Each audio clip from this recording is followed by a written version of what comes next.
নমস্কার, আপনাদের সকলকে স্বাগত জানাই চ্যানেল রূপা মুখার্জিতে। পশ্চিমবঙ্গ সরকারের নতুন উদ্যোগ জনকল্যাণ শিবির।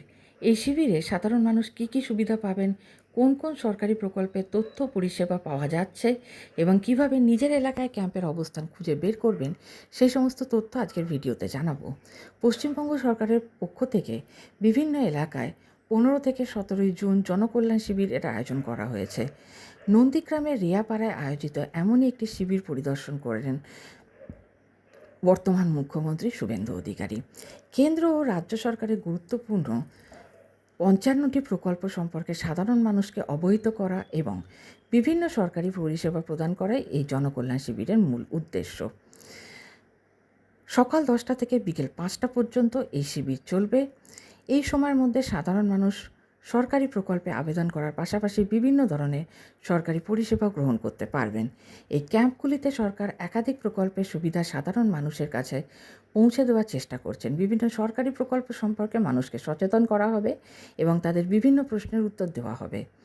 সবচেয়ে বড় বিষয় হলো একটি ক্যাম্প থেকেই একাধিক পরিষেবা পাওয়া যাবে। বিভিন্ন প্রকল্পের ফর্ম ফিল আপ, রেজিস্ট্রেশন এবং ভেরিফিকেশনের ক্ষেত্রে কোথাও কোনো সমস্যা বা জটিলতা থাকলে সরকারি কর্মীরা সরাসরি সাহায্য করবেন। সরকারি সূত্র থেকে জানা গিয়েছে, ব্লক স্তর থেকে শুরু করে প্রতিটি পৌরসভা ও পৌর নিগম এলাকায় আয়োজিত জনকল্যাণ শিবিরে বিনামূল্যে স্বাস্থ্য পরীক্ষারও ব্যবস্থা থাকবে। এছাড়াও আপনার এলাকার শিবির সম্পর্কে বিস্তারিত তথ্য জানার জন্য নিকটবর্তী বিডিও অফিস, এসডিও অফিস, পৌরসভা, পৌর নিগম অথবা গ্রাম পঞ্চায়েতের সঙ্গে যোগাযোগ করুন। এবার দেখে নেওয়া যাক জনকল্যাণ শিবিরে কোন কোন প্রকল্পের তথ্য, আবেদনপত্র এবং পরিষেবা পাওয়া যাবে। উল্লেখযোগ্য প্রকল্পগুলির মধ্যে রয়েছে এগ্রিকালচার ইনফ্রাস্ট্রাকচার ফান্ড বা AIF কৃষি দপ্তর। অন্নপূর্ণা যোজনার যদিও এখানে বলা হয়েছে যে করা হবে, কিন্তু মনে রাখবেন 3 তারিখ পর্যন্ত যারাই আবেদন করেছিলেন টাকা পান বা না পান তাদের সকলকেই কিন্তু আবারও অনলাইনে আবেদন করতে হবে।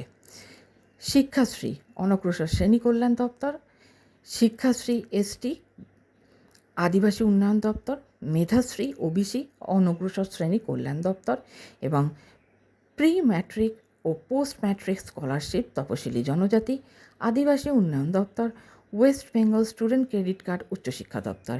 এই সমস্ত প্রকল্পের ক্ষেত্রে শিবিরে উপস্থিত সরকারি কর্মীদের কাছ থেকে যোগ্যতা, আবেদন পদ্ধতি, প্রয়োজনীয় নথিপত্র এবং প্রকল্পের বিভিন্ন সুবিধা সম্পর্কে বিস্তারিত তথ্য জানা যাবে।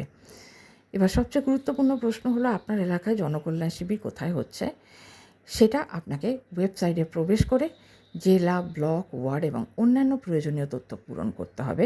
সেই সঙ্গে আপনার ওয়ার্ড নাম্বারও উল্লেখ করতে হবে। তাই যারা বিভিন্ন সরকারি প্রকল্পের সুবিধা নিতে চান অথবা সরকারি পরিষেবা সংক্রান্ত সমস্যার সমাধান খুঁজছেন, তাদের জন্য এই জনকল্যাণ শিবির অত্যন্ত গুরুত্বপূর্ণ একটা সুযোগ। ভিডিওটি ভালো লাগলে অবশ্যই লাইক করবেন, শেয়ার করবেন এবং চ্যানেলটি সাবস্ক্রাইব করে পাশে থাকা বেল আইকনটি প্রেস করবেন। সকলে ভালো থাকবেন। ধন্যবাদ। নমস্কার।